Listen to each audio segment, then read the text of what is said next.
Ku mencoba untuk berjuang, namun ku tak berdaya.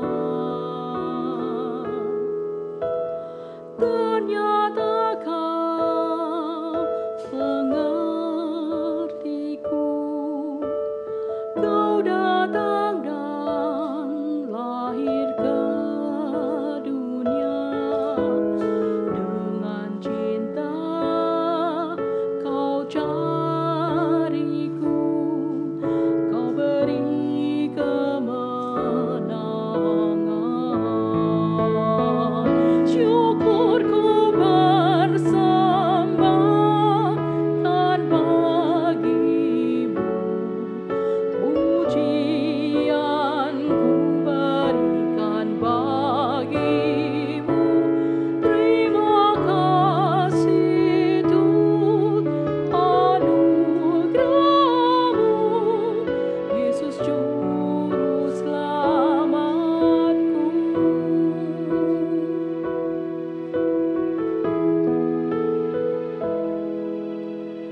Ternyata kau mengertiku.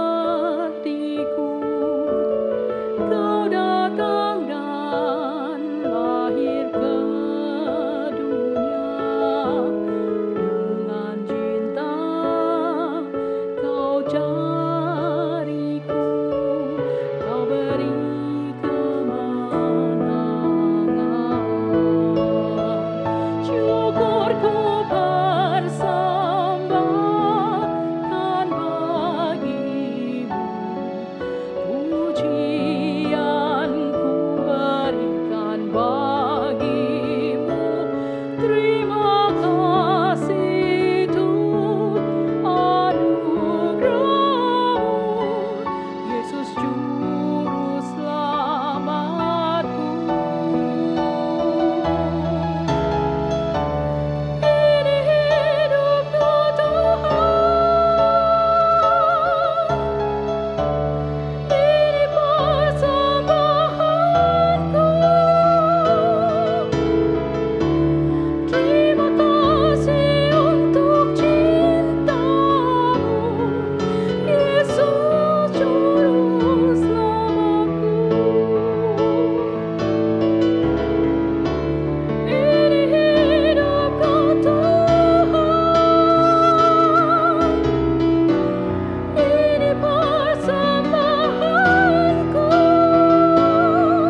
Aku menanti-nantikan Tuhan, jiwaku menanti-nanti, dan aku mengharapkan firman-Nya. Jiwaku mengharapkan Tuhan lebih daripada pengawal mengharapkan pagi, lebih daripada pengawal mengharapkan pagi. Berharaplah kepada Tuhan, hai Israel, sebab pada Tuhan ada kasih setia, dan Ia banyak kali mengadakan pembebasan. Dialah yang akan membebaskan Israel dari segala kesalahannya. Selamat pagi Bapak Ibu, jemaat Tuhan. Kita patut bersyukur kepada Tuhan Allah kita, Allah yang sungguh besar, yang selalu setia mengasihi kita. Kita nyanyikan KPPK nomor 14, sungguh besar Kau Allahku.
Kita satu dalam doa.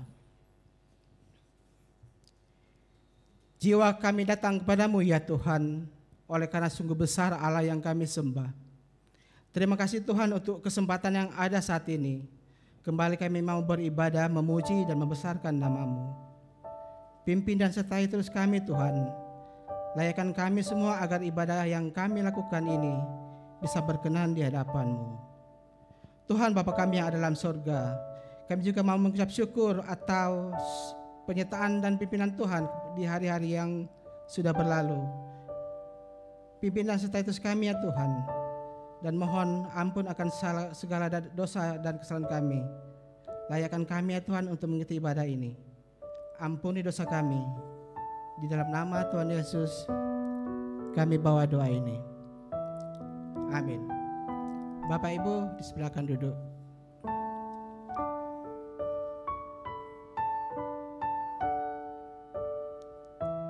Kita akan menyanyikan lagu pengakuan dosa. Tidak satupun di antara kita yang tidak berdosa.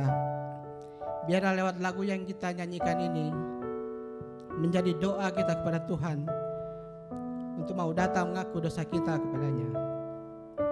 KPPK 193, Tuhan kini ku datang.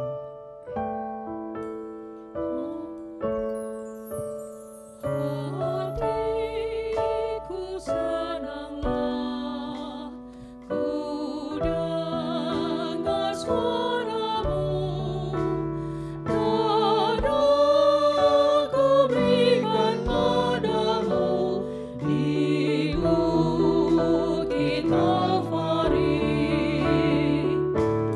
Kini ku datang, datang padamu. Masukkanlah dosaku di dalam darah-Mu. Lemahlah imanku, dan ku tak berdaya. Hanya kuasa-Mu yang dapat bebaskan dosaku. Kini ku datang, datang padamu. Masukkanlah dosaku di dalam darah-Mu. Ayat pengakuan dosa pada pagi hari ini terdapat pada kitab Mazmur 130 ayat 1 sampai dengan ayatnya yang kedua, yang berkata, dari jurang yang dalam aku berseru kepadamu ya Tuhan. Tuhan, dengarkanlah suaraku. Biarlah telingamu menaruh perhatian kepada suara permohonanku. Bait 3 kita nyanyikan.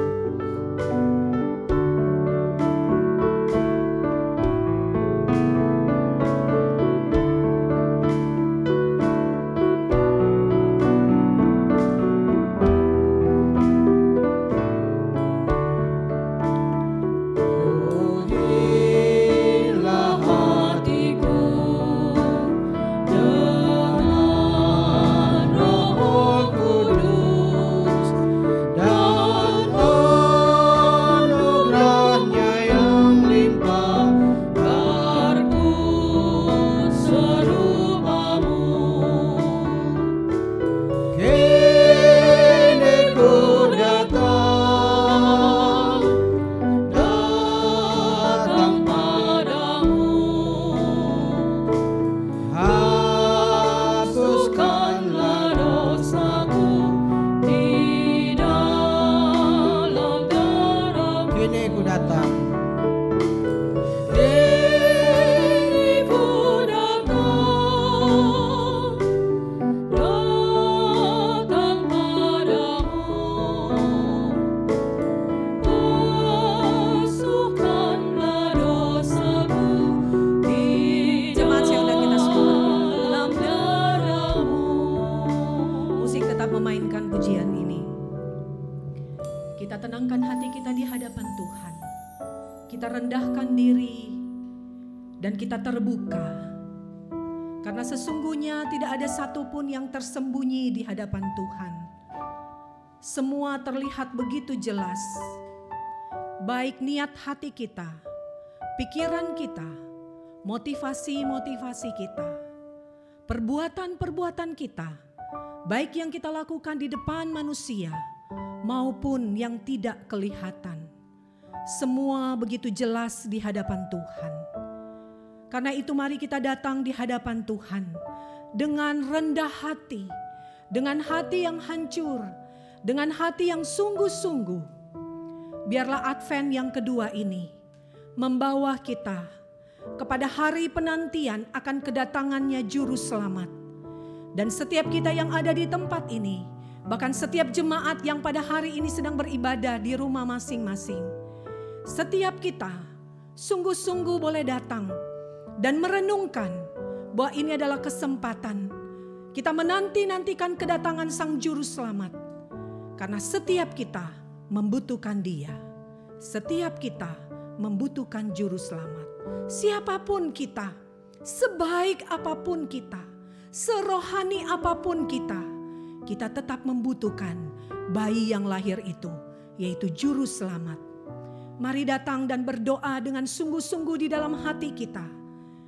Jikalau ada hati yang masih mengeraskan, hati yang masih merasa bahwa kita tidak butuh siapa-siapa, bahwa kita baik-baik saja, tidak ada yang perlu dibentuk dan diubah di dalam diri kita.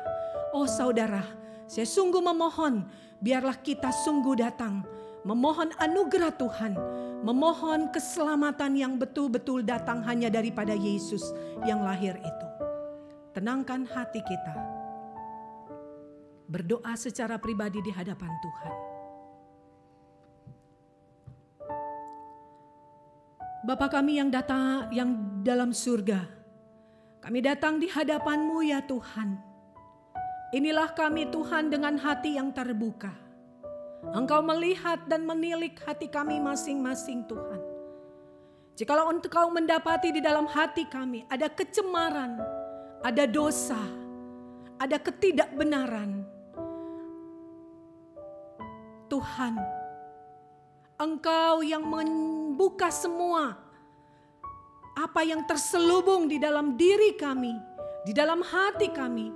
Bahkan mungkin kami sendiri tidak menyadarinya Tuhan. Ampuni kami Tuhan. Biarlah minggu-minggu Advent yang akan kami lalui, dan hari ini kami sedang menjalani Advent yang kedua. Kami mau merenungkan akan kedatangan-Mu Tuhan. Kami menanti-nantikan Engkau Tuhan. Dan biarlah hati ini sungguh-sungguh menanti-nantikan Engkau. Dengan hati yang bersih, hati yang layak untuk Sang bayi itu datang dan lahir di dalam diri kami, di dalam hati kami masing-masing. Tuhan, ini kami dengan seluruh keberadaan kami. Ampuni kami Tuhan, ampuni kami. Bahkan ketika kami terlihat baik-baik saja, kami tetap datang di hadapan-Mu Tuhan dan memohon pengampunan-Mu. Terima kasih Tuhan untuk kesabaran dan pengampunan-Mu. Terima kasih untuk anugerah-Mu Tuhan yang sekali lagi Engkau nyatakan bagi kami. Kami mau menikmati Engkau Tuhan dengan segala anugerah dan pengampunan yang Kau berikan di dalam diri kami. Kami percaya Tuhan bahwa anugerah-Mu cukup buat kami. Dan itu yang memampukan kami menjalani kehidupan kami hari lepas hari. Terima kasih Bapa. Di dalam nama Tuhan kami Yesus Kristus kami berdoa. Amin. Mari kita sama-sama akan membaca janji pengampunan dosa kita. Bersama setiap kita yang ada di tempat ini dan jemaat yang ada di rumah masing-masing. Kita membaca ayat janji pengampunan dosa. 1, 2, 3. Jika Engkau ya Tuhan mengingat-ingat kesalahan-kesalahan, Tuhan, siapakah yang dapat tahan? Tetapi padamu ada pengampunan supaya Engkau ditakuti orang.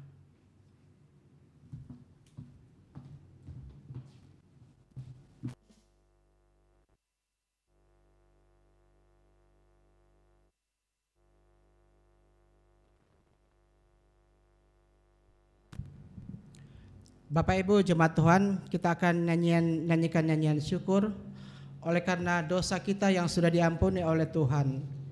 Kita nyanyikan lagu Pengharapanku dengan penuh sukacita.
Dia menyediakan bagiku di sorga tempat yang indah dan senang.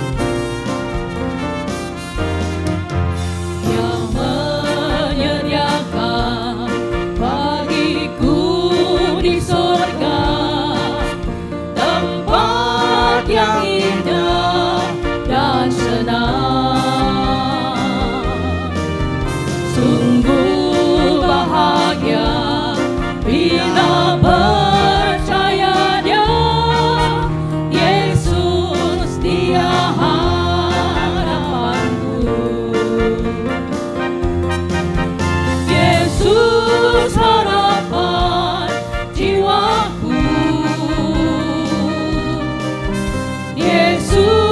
pelepas dosaku.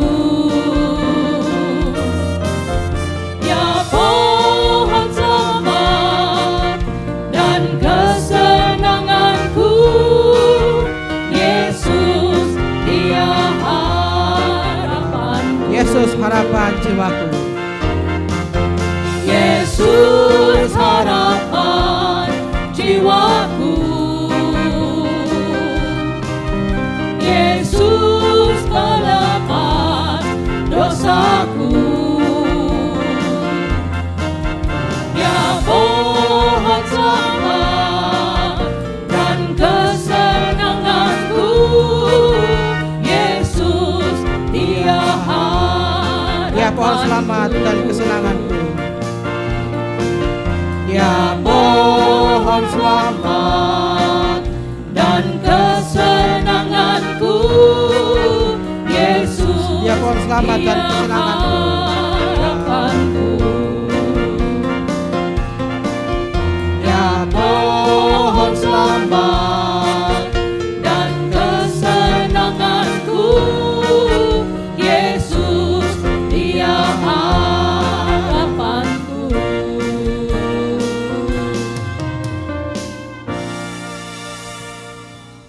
Bapak Ibu tetap berdiri. Petunjuk hidup baru terdapat pada kitab Ibrani 10 ayat 35 sampai dengan ayatnya yang ke-36. Sebab itu janganlah kamu melepaskan kepercayaanmu, karena besar upah yang menantinya. Sebab kamu memerlukan ketekunan, supaya sesudah kamu melakukan kehendak Allah, kamu memperoleh apa yang dijanjikan itu. Bapak Ibu jemaat yang dikasihi dalam Tuhan, kita akan mengucapkan pengakuan iman rasuli. Biarlah dari segala abad dan tempat mengaku, aku percaya kepada Allah, Bapa yang Maha Kuasa, Khalid langit dan bumi, dan kepada Yesus Kristus, Anak yang tunggal Tuhan kita, yang dikandung daripada Roh Kudus, lahir dari anak darah Maria, yang menderita sengsara di bawah pemerintahan Pontius Pilatus, disalibkan, mati dan dikuburkan, turun ke dalam kerajaan maut. Pada hari yang ketiga, bangkit pula dari antara orang mati, naik ke sorga, duduk di sebelah kanan Allah, Bapa yang Maha Kuasa, dan akan datang untuk menghakimi orang yang hidup dan yang mati. Aku percaya kepada Roh Kudus, gereja yang kudus dan am, persekutuan orang kudus, pengampunan dosa, dan hidup yang kekal. Amin. Dipersilakan duduk.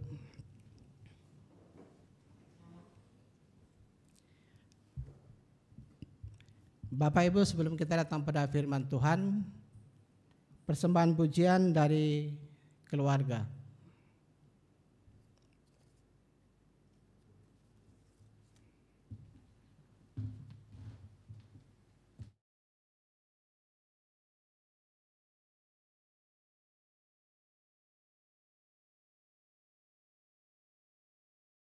Selamat pagi Bapak Ibu jemaat Tuhan. Pagi hari ini kami keluarga akan mempersembahkan puji-pujian. Biarlah lagu yang kami bawakan ini bisa menginspirasi dan menjadi berkat buat kita semua.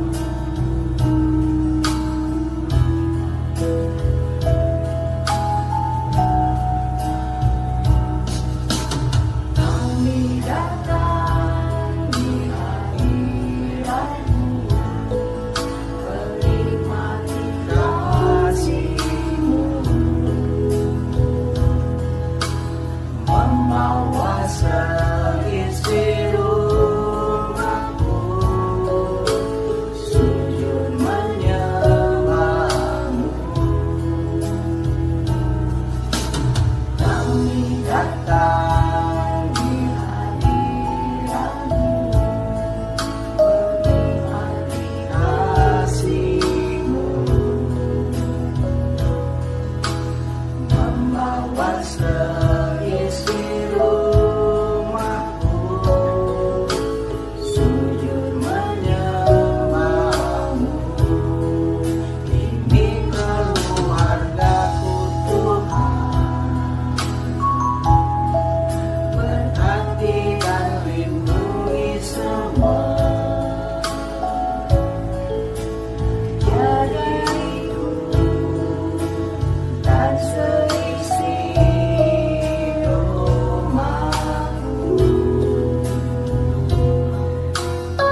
Saat ini aku merasa sendirian. Aku merasa kesepian. Tidak ada yang menemani. Anak-anak selalu jika ditanya mengapa tidak datang, alasannya, kami mau datang Mama, tapi kami takut nanti Mama ketularan. Kami setiap hari masih pergi ke kantor. Aku rasa itu hanya alasan saja. Mereka memang tidak mau datang. Mereka tidak peduli. Dasar anak puhau.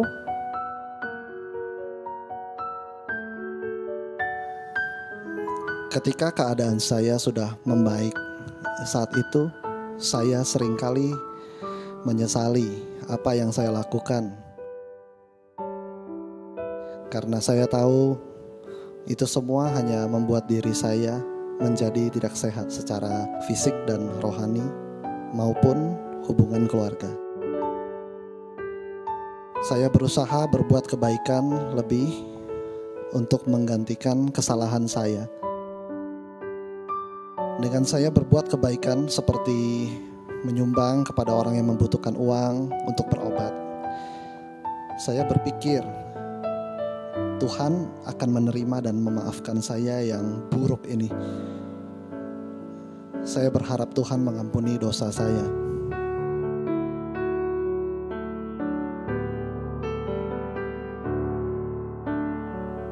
Nggak tahu kenapa, kadang aku bisa merasa kosong gitu. Sebenarnya sejak sebelum pandemi sih. Gak ngerti. Kadang bisa ada rasa sedih, ya gak semangat aja gitu. Mau ngerjain apa-apa gak ada niatnya. Sejak SMP kemarin memang udah suka tidur larut, bahkan sampai larut tengah malam. Terus bangunnya juga susah. Kadang juga gak nafsu makan, yang karena gak lapar aja sih. Terus juga bawaannya capek terus. Pas belajar juga jadi gak konsen jadinya. Pas diajak ngobrol di meja makan juga gak nyambung. Terus kalau papa atau mama komen sesuatu, entah kenapa aku malah jadi baper gitu, kebawa perasaan. Padahal kalau dipikir-pikir lagi sih, ya memang mereka kelihatannya gak ada maksud nyinggung. Apa karena waktu itu aku lihat Milea jalan sama Dilan kali ya? Atau apa karena kebanyakan temen udah punya HP yang lebih bagus dari aku? Di sekolah mereka juga diantar pakai mobil yang lebih bagus lagi. Kadang-kadang tuh suka muncul di pikiran, apa kalau mati itu enak kali ya? Gak usah sekolah. Apa ada cara mati yang gak sakit ya? Tapi apa nanti aku malah masuk neraka ya?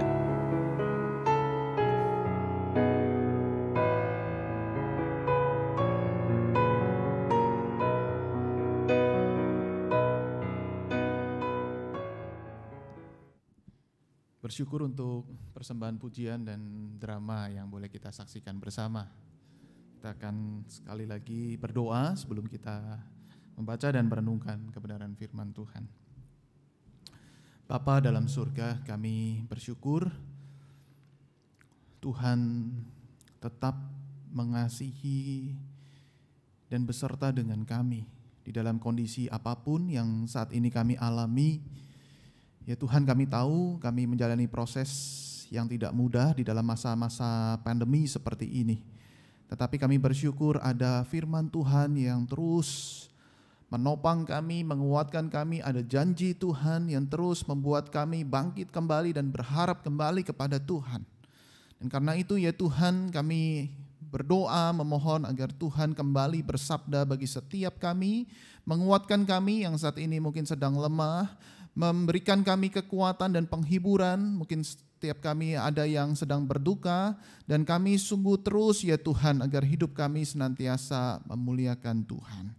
Kami berdoa, kami menyerahkan untuk setiap kami, baik ada di tempat ini maupun ada di rumah kami masing-masing, kami boleh konsentrasi mendengar kebenaran firman Tuhan. Dalam nama Tuhan Yesus. Amin. Shalom Bapak, Ibu, dan saudara sekalian. Mari kita membuka bagian firman Tuhan dari Injil Matius pasal yang pertama sampai ayat yang ayat pertama sampai ayat yang ke-17. Injil Matius pasal yang pertama, ayat pertama hingga ayat yang ke-17. Saya akan bacakan buat setiap kita. Inilah silsilah Yesus Kristus, anak Daud, anak Abraham. Abraham memperanakan Ishak, Ishak memperanakan Yakub, Yakub memperanakan Yehuda dan saudara-saudaranya. Yehuda memperanakan Peres dan Serah dari Tamar. Peres memperanakan Hesron, Hesron memperanakan Ram. Ram memperanakan Aminadab, Aminadab memperanakan Nahason. Nahason memperanakan Salmon, Salmon memperanakan Boas dari Rahab. Boas memperanakan Obed dari Rut. Obed memperanakan Isai, Isai memperanakan Raja Daud. Daud memperanakan Salomo dari istri Uria. Salomo memperanakan Rehabeam, Rehabeam memperanakan Abia. Abia memperanakan Asa, Asa memperanakan Yosafat. Yosafat memperanakan Yoram, Yoram memperanakan Uzia. Uzia memperanakan Yotam, Yotam memperanakan Ahaz. Ahaz memperanakan Hizkia, Hizkia memperanakan Manasye. Manasye memperanakan Amon, Amon memperanakan Yosia. Yosia memperanakan Yekonya dan saudara-saudaranya pada waktu pembuangan ke Babel. Sesudah pembuangan ke Babel, Yekonya memperanakan Sealtiel, Sealtiel memperanakan Serubabel, Serubabel memperanakan Abihud, Abihud memperanakan Elyakim, Elyakim memperanakan Azor, Azor memperanakan Zadok, Zadok memperanakan Akim, Akim memperanakan Eliud, Eliud memperanakan Eleasar, Eleasar memperanakan Matan, Matan memperanakan Yakub, Yakub memperanakan Yusuf, suami Maria yang melahirkan Yesus yang disebut Kristus. Jadi seluruhnya ada 14 keturunan dari Abraham sampai Daud, 14 keturunan dari Daud sampai pembuangan ke Babel, dan 14 keturunan dari pembuangan ke Babel sampai Kristus. Demikian pembacaan firman Tuhan. Berbahagialah setiap kita yang mendengar dan juga melakukannya di dalam keseharian kita. Mungkin ketika kita membaca bagian tadi, kita sedikit bingung, kita sedikit tidak familiar, atau kita mungkin bertanya, ini bicara soal apa, begitu ya? Ini memperanakan ini memperanakan ini memperanakan ini, terus isinya dari ayat pertama sampai ayat yang ke-17 seperti itu. Ya mungkin Bapak Ibu dan saudara sekalian bertanya, apa maksudnya di dalam kebenaran firman Tuhan ini? Bukankah lebih baik kalau langsung Injil Matius itu diawali di ayat 18?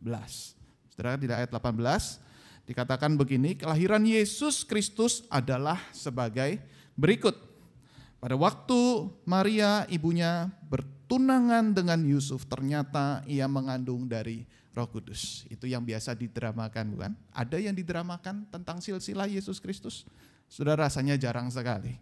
Cerita sekolah minggu langsung diawali dengan pada waktu Maria itu bertunangan dengan Yusuf, dia mengandung. Ya, selalu dramanya seperti ini. Lalu kita akan bertanya, untuk apa silsilah Yesus Kristus itu ada? Mengapa bagian di dalam pasal 1 tadi harus ditulis? Saudara, perikop yang barusan kita baca tadi jelas ini bicara soal janji Allah. Tema kita pada hari ini yaitu tentang the promise atau janji itu, janji Allah itu. Dan orang-orang yang Tuhan boleh pakai, dia terus senantiasa berpegang pada janji Allah. Menantikan janji Allah itu dan terus berpegang pada janji Allah itu sampai penggenapannya pada Yusuf dan Maria. Terus setidaknya kita bisa melihat ada 3 hal yang kita pelajari bersama berkaitan dengan silsilah Yesus Kristus yang kita baca bersama. Yang pertama, saudara, apa yang kita bisa pelajari? Yang pertama adalah Allah kita setia di dalam memegang janjinya. Allah kita setia di dalam memegang janjinya. Saudara, dalam Matius 1 ayat yang pertama, tadi yang kita baca tadi, dikatakan begini, inilah silsilah Yesus Kristus, anak Daud, anak Abraham. Saudara, menarik sekali kenapa Matius menuliskannya anak Daud, anak Abraham. Mana yang lebih dulu lahir, Abraham atau Daud?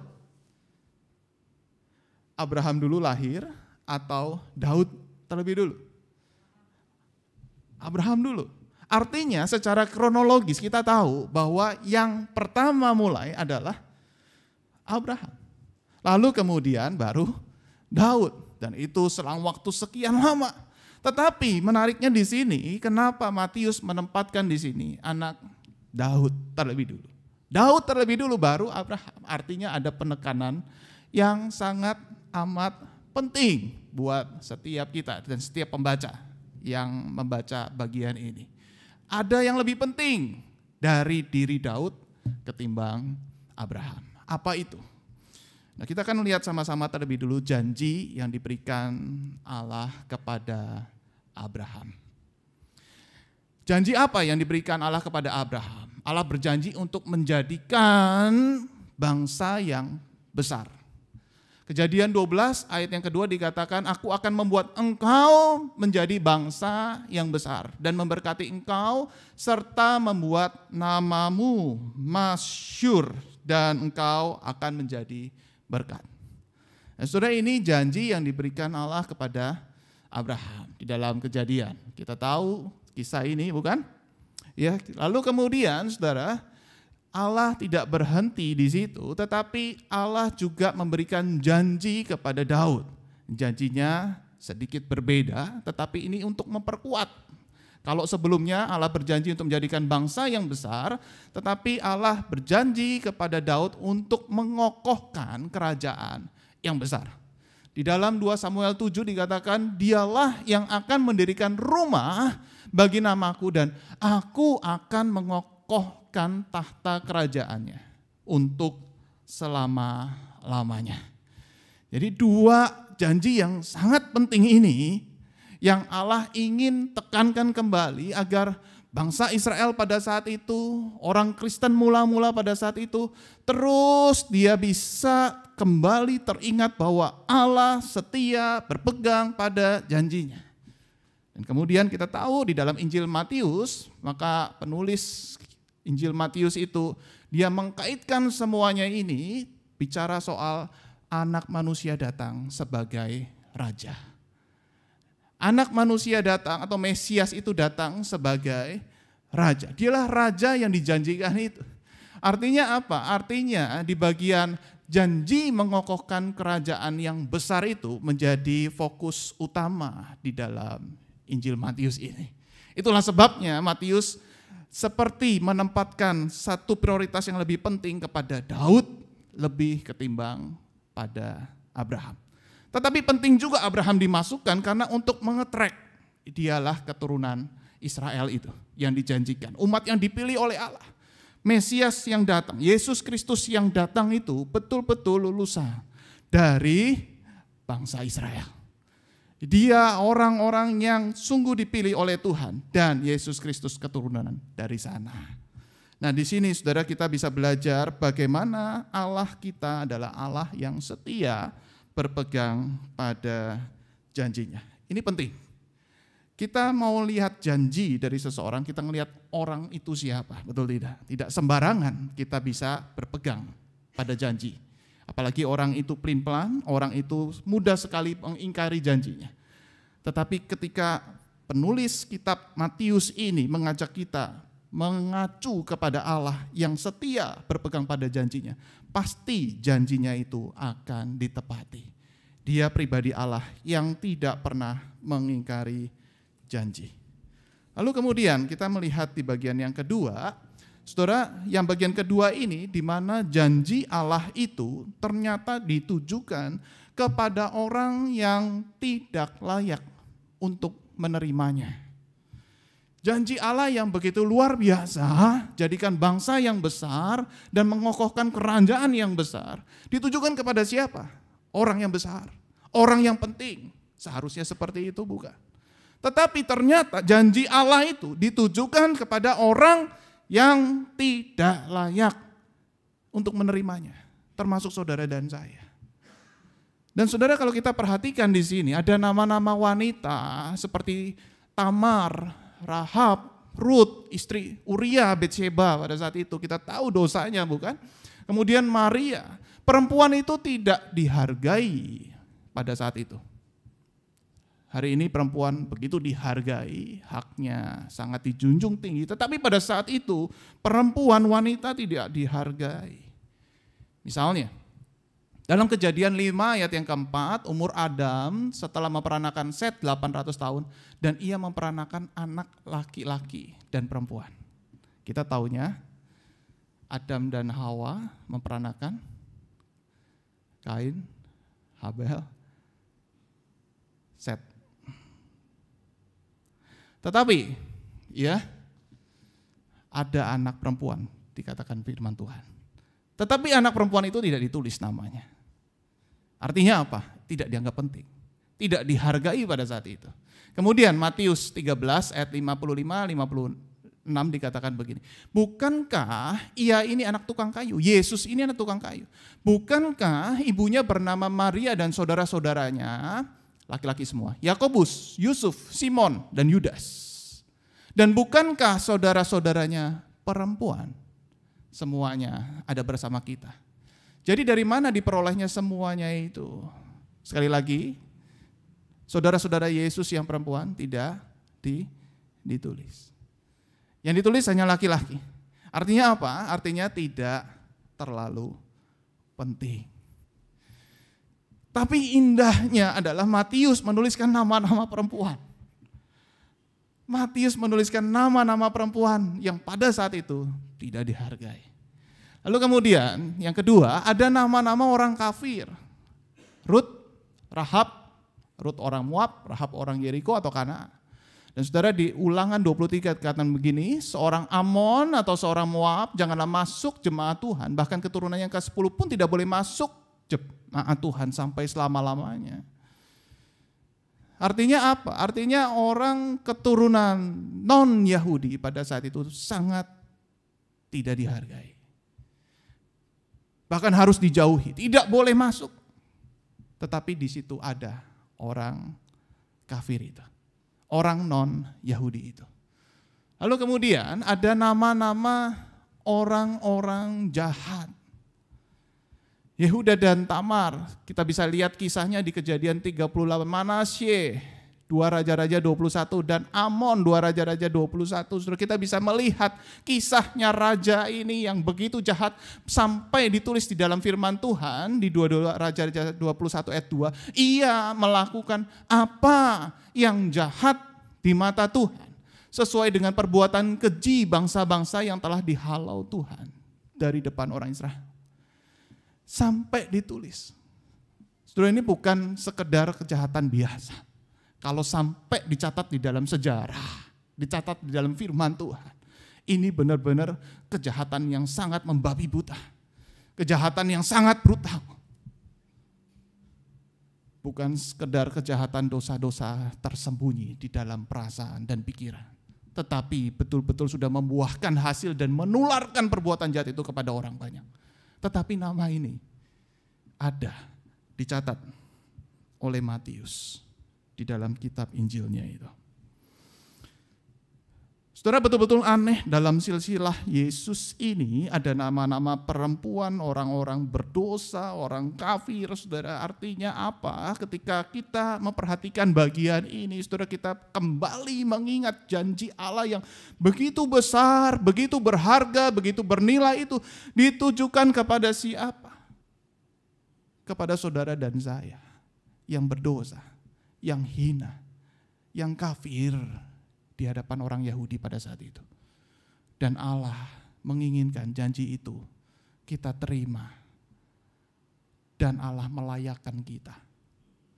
Pertanyaannya, ketika kita membaca bagian ini dan mendengar firman Tuhan berkaitan dengan Allah tidak memilih-milih orang, berkaitan dengan Allah yang mengasihi setiap kita. Dia mengerti apa yang menjadi pergumulan dan setiap kita, dan dia tetap rela mengasihi kita, memberikan Mesias itu kepada saudara dan saya tanpa perbuatan baik kita, tanpa kesukuan kita, tanpa kekayaan kita, tanpa kepandaian kita. Sudah artinya apa? Kita menyadari bahwa betul anugerah yang besar itu nyata buat setiap saudara dan saya. Betulkah kita menyadari ada janji Allah dan anugerah Allah yang besar yang kita sudah terima?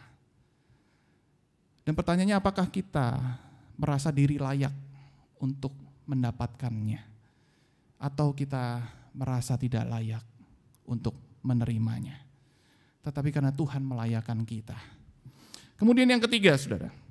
Di ayat yang ke-17, saudara, dikatakan ada 14 keturunan dari Abraham sampai Daud, 14 keturunan dari Daud sampai pembuangan ke Babel, dan 14 keturunan dari pembuangan ke Babel sampai Kristus. Lalu bagian ketiga ini maksudnya apa? Di ayat yang ke-17 jelas ini bicara soal janji Allah selalu relevan dari zaman ke zaman. Janji Allah selalu relevan dari masa ke masa. Saudara, kalau kita perhatikan di dalam ayat 17 tadi, saudara, kenapa ditulis seperti itu? Apakah betul-betul 14 keturunan? Ternyata jawabannya tidak. Ada bagian yang dilengkapi, saudara ya. Tetapi kenapa penulis Injil Matius ini dia membuat 14. Ini kata apa begitu ya? 14 itu. Saudara, zaman pada saat itu tidak seperti kita hari ini. Begitu kita ingat, kita langsung save di smartphone kita, langsung synchronize dengan laptop, semua data langsung kita bisa recall, begitu ya. Kita langsung buka, oh ini catatan notulennya, begitu ya. Dulu tidak seperti itu. Dulu semua harus diingat di otak, di kepala. Jadi mereka harus memikirkan cara yang terbaik supaya tradisi ini bisa diwariskan. Gimana caranya? Supaya mudah, 14. Oh, langsung ingat, saudara pulang dari sini langsung ingat, betul nggak? 14 ya. Tapi pertanyaannya kenapa kok 14? Kenapa nggak 13? Ya 13 angka sial kan, kita tahunya begitu ya. Tapi zaman itu kan enggak begitu ya. Dan 13 juga bukan angka sial yang seperti orang-orang kebanyakan itu percaya. Betul tidak? Dan semua angka di dalam Tuhan itu semua baik. Tuhan ciptakan itu semua. Tetapi kenapa 14? Nah, saudara, sekali lagi fokusnya di dalam bagian ini adalah tentang Daud. Daud itu di dalam bahasa Ibrani itu DWD ya. Jadi bacanya itu dari kanan ke kiri, saudara ya. DWD. D itu abjad yang keempat. Dalet, waw, dalet. 4, 6, 4. 4 ditambah 6, 10 ditambah 4, 14. Raja Daud itu, yang menjadi fokus utama itu. Dengan kata lain, setiap masa yang sedang terjadi, Allah sedang mengokohkan kerajaannya. Sebelum Daud ada, Allah sedang mempersiapkan itu. Di mana umat Israel itu sedang berjuang mengikuti pimpinan Tuhan. Sampai nanti Raja Daud itu hadir. Di situ Allah mengokohkan untuk kerajaannya. Dan kemudian terus klimaks di dalam masa keemasan dan kejayaan daripada Raja Daud itu. Allah juga ada di sana. Allah juga bertahta di dalam kerajaan yang sedang terjadi pada saat itu. Tetapi ketika raja-raja mulai lupa Tuhan, mulai mengalami kebangkrutan, mulai mengalami pembuangan, lupa sama Tuhan, kemerosotan terjadi di situ. Tapi tetap Allah hadir di dalam kemerosotan bangsa Israel. Artinya apa? Artinya Allah dan janji Allah itu relevan dari zaman perintisan, zaman kejayaan, juga zaman kebangkrutan. Dan saya juga ingin berkata bahwa janji Allah relevan di zaman pandemi seperti ini. Mungkin saudara dan saya mengalami efek pandemi yang sangat menyulitkan. Ekonomi harus turun, mungkin kita mengalami kebangkrutan. Keluarga mengalami banyak masalah. Tetapi percaya dengan bagian firman Tuhan ini bahwa janji Allah itu relevan dari masa ke masa. Jikalau Allah sudah menggenapkan janjinya untuk penebusan dan keselamatan kita, bukankah perkara lain itu jauh lebih mudah bagi Allah untuk menepatinya? Kalau kita sudah melihat bagian firman Tuhan tadi, Allah sudah menepati janjinya dari masa ke masa sampai Kristus kemudian datang, dan semua itu relevan, bukankah ketika kita sudah mengalami kehadiran Kristus, kita menjalani hari-hari ke depan? Seharusnya kita lebih mudah untuk berpegang pada janji Allah. Saudara khawatir apa menjalani hari esok? Saudara khawatir apa menjalani hari depan yang tidak menentu? Yang mungkin membuat kita mulai bertanya-tanya, betul nggak sih Tuhan berjanji? Betul nggak janji Allah itu amin? Saudara ingat kembali firman Tuhan ini. Betul janji Allah itu dibuktikan melalui sederetan orang yang menerima itu. Dipersiapkan dengan baik. Dan janji ke depan itu pasti juga Tuhan akan genapkan. Saudara ingat kembali janji Tuhan apa di dalam hidup kita. Dan paling tidak kita mengingat ada janji di depan yang masih tersisa.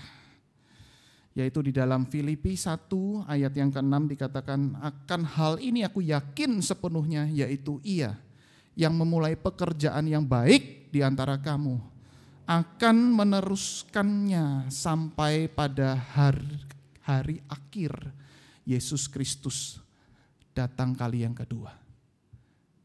Ada janji Tuhan besar yang masih belum tergenapi. Yesus akan datang kali yang kedua. Dan ini adalah masa penantian. Kristus datang kembali kali yang kedua. Apakah kita menantikan kedatangannya? Dan itulah Natal yang seharusnya kita rayakan, kita alami. Kita menantikan Kristus datang kali yang kedua. Dan biarlah dalam masa Advent minggu yang kedua ini, sungguh-sungguh saudara, hati kita betul-betul menantikan kedatangan Kristus itu. Jikalau Kristus sudah sungguh-sungguh datang kali yang pertama, Dia juga akan datang kali yang kedua. Kalau Dia akan datang kali yang kedua, apalagi yang harus kita khawatirkan? Kerajaannya tetap nyata. Baik dalam masa normal maupun masa pandemi seperti ini. Lihat terus kepada kerajaan Allah. Kristus terus memerintah. Dan mungkin ada banyak hal yang tidak sesuai dengan harapan kita di tahun ini. Tetapi saya percaya itu semua Tuhan sedang bekerja untuk mendatangkan kebaikan buat kita yang mengasihinya. Jangan takut, jangan tawar hati, jangan menyerah di dalam kondisi apapun. Lihat terus Kristus yang sedang mempersiapkan hal yang baik. Dan Kristus akan datang kali yang kedua. Mari kita tunduk kepala, kita berdoa.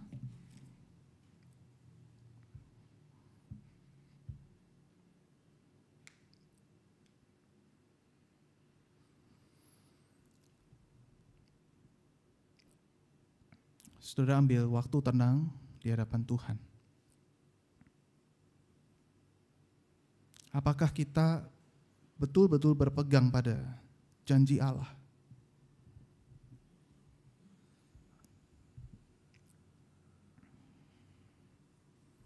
Apakah kita sungguh-sungguh percaya kepada janji Allah?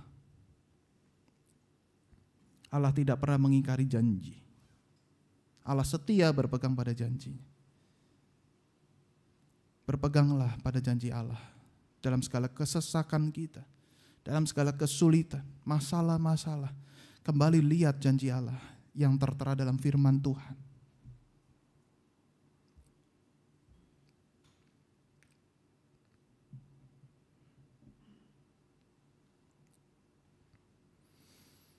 Bapa dalam surga,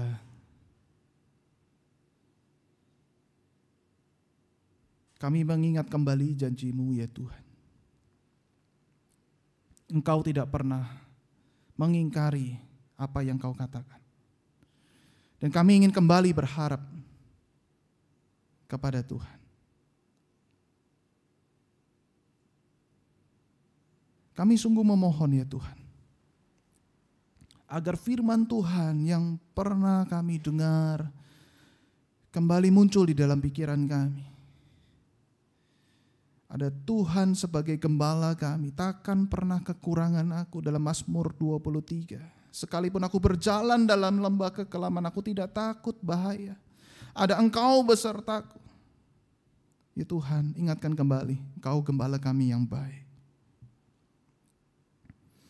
Ada dalam Roma 8, aku yakin penderitaan zaman sekarang ini tidak dibandingkan dengan kemuliaan yang akan datang kelak. Ya Tuhan, kami ingin mengingat itu. Penderitaan dalam masa pandemi ini tidak sebanding dengan kemuliaan kekal nanti. Yeremia 29, aku ini mengetahui rancangan-rancangan apa yang daripadaku mengenai kamu. Karena itu rancangan damai sejahtera, bukan kecelakaan yang kuberikan padamu. Ya Tuhan, kami ingin mengingat itu. Kau tidak pernah mendatangkan rancangan kecelakaan bagi kami. Tetapi Engkau sedang merancangkan hal yang baik. Dan masih ada banyak lagi Tuhan, untuk kami boleh mengingat janji Tuhan. Dan terlebih lagi kami boleh menantikan janji-Mu untuk datang kembali kali yang kedua. Inilah ya Tuhan doa kami panjatkan di dalam nama Tuhan Yesus. Amin.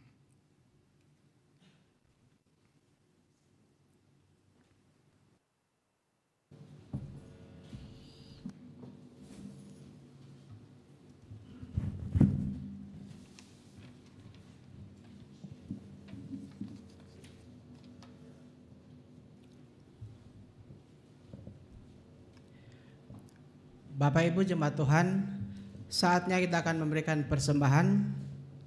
Kita akan memberikan persembahan dan mengembalikan berkat yang sudah Tuhan berikan kepada kita.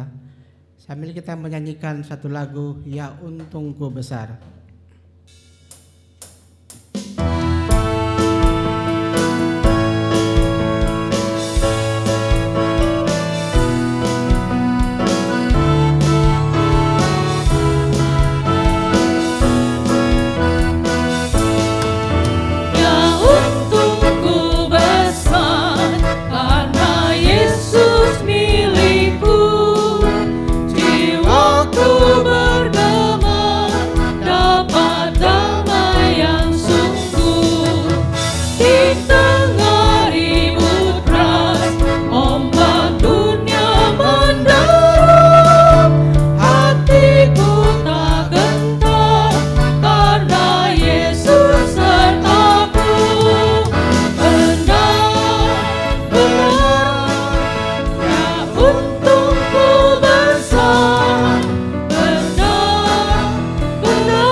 berdoa. Tuhan Bapa kami yang ada dalam sorga, kami bersyukur oleh karena kesempatan yang bisa kami pergunakan ini ya Tuhan.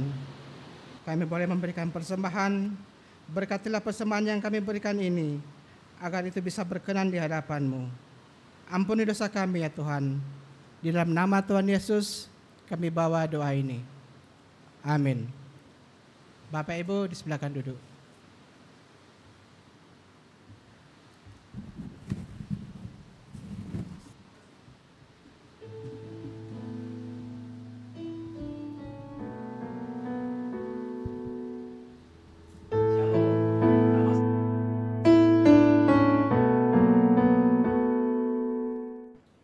Shalom, nama saya Haryono, ini istri saya Cynthia, ini putri saya Petra, Ero, dan ini Iken. Kami sudah 13 tahun jadi jemaat di GKI Cibubur, dan kami terlibat di beberapa pelayanan, dan tahun ini Tuhan mempercayakan kepada kami untuk melayani di bidang diakonia. Saya mengajak jemaat sekalian untuk tetap kuat dan bertumbuh di dalam Tuhan, makin mencintai Tuhan. Amin.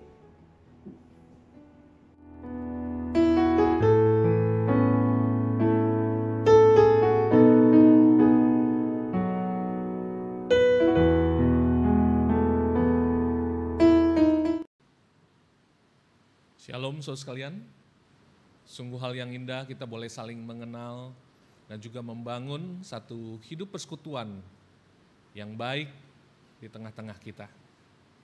Hari ini kita sudah memasuki Advent yang kedua, kita bersyukur untuk pimpinan Tuhan, kita boleh mendengarkan firman Tuhan, bersama-sama berbagian di dalam perjamuan kudus mengingat kasih Tuhan yang besar dalam hidup kita dan diteguhkan iman kita. Terima kasih untuk Pendeta Jonathan yang sudah menyampaikan firman Tuhan dan melayani perjamuan kudus, dan juga rekan-rekan semua yang ambil bagian di dalam pelayanan hari ini. Terima kasih. Dan mari kita sama-sama terus memberikan diri kita, hidup kita sepenuhnya sebagai persembahan yang hidup yang berkenan di hadapan Tuhan. Bapak Ibu, ada beberapa hal yang hendak saya sampaikan. Yang pertama adalah persekutuan Kaleb yang biasa diadakan di hari Kamis, di hari Jumat setiap minggunya. Dan Jumat ini 11 Desember jam 10 akan mengangkat sebuah tema, yaitu dirham yang hilang, dan akan dibawakan oleh Guru Injil Andi Tangkilisan. Webinar Pasutri akan diadakan tanggal 12 Desember jam 19.30 hari Sabtu. Bapak Ibu saudara sekalian, silahkan catat tanggal ini, karena ini mengangkat satu tema yang sangat penting sekali mengenai Family Discipleship in Virtual Threat Intelligence. Sebuah tema yang menarik, apalagi di tengah dunia kita, dunia teknologi, dunia yang bergerak sangat cepat.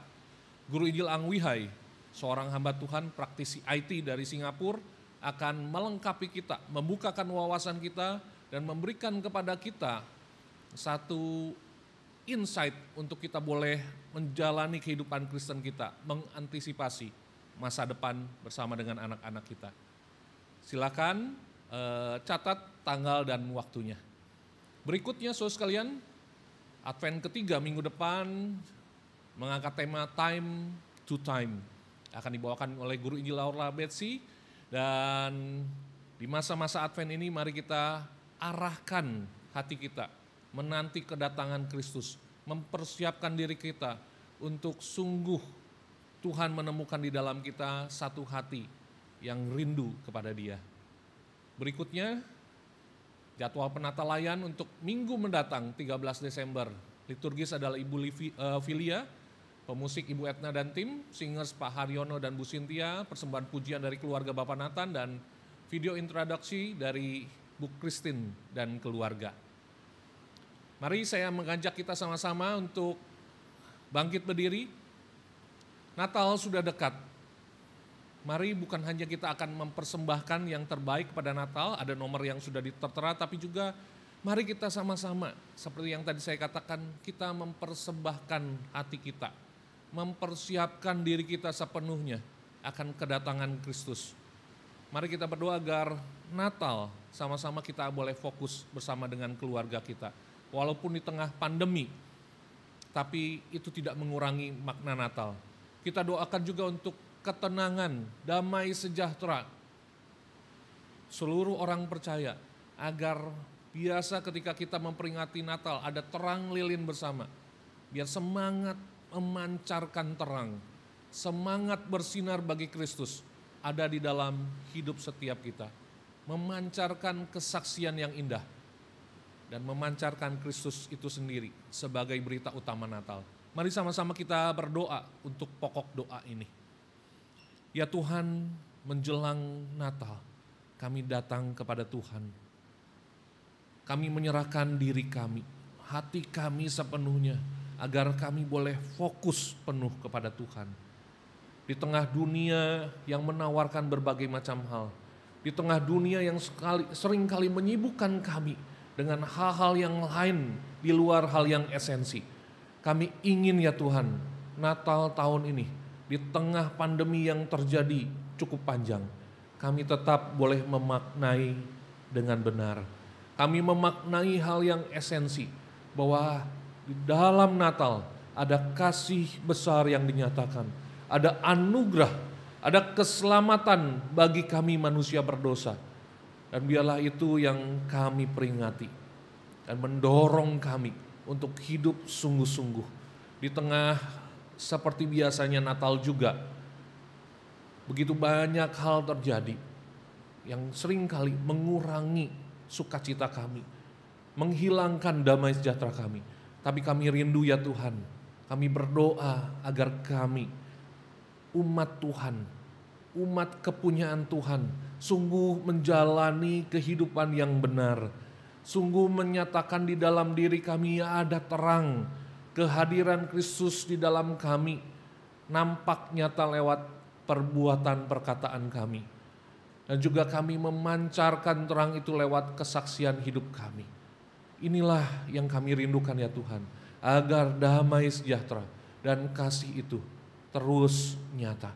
Meskipun mungkin di luar banyak hal yang terjadi, kami tidak tahu ya Tuhan. Tetapi kami berdoa agar di momen Natal kami boleh merayakan, memperingatinya dengan hikmat.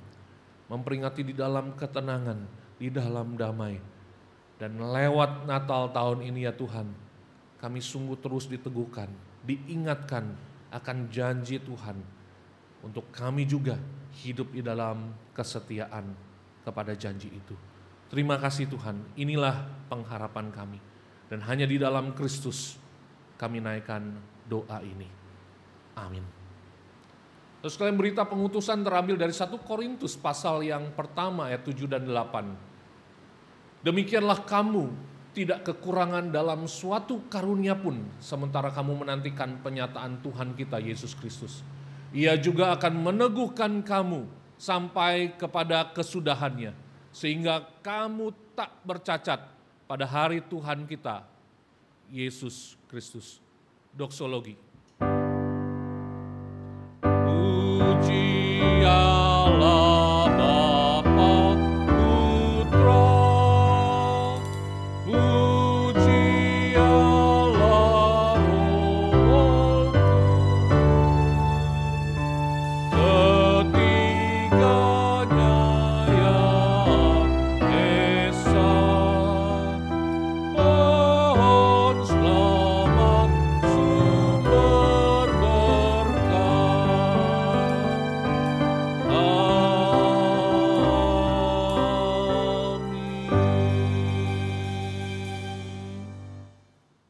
Bukalah hati kita dan lihatlah pimpinan, penyertaan dan berkat daripada Tuhan terus bersama dengan kita. Kasih sayang daripada Allah Bapa, anugerah yang sempurna dari Kristus Tuhan kita, hikmat dan topangan daripada Allah Roh Kudus, berkat daripada Allah Tritunggal itu senantiasa ada di dalam kita, memimpin kita dalam perjalanan hidup kita dari sekarang sampai selama-lamanya. Amin. Amin.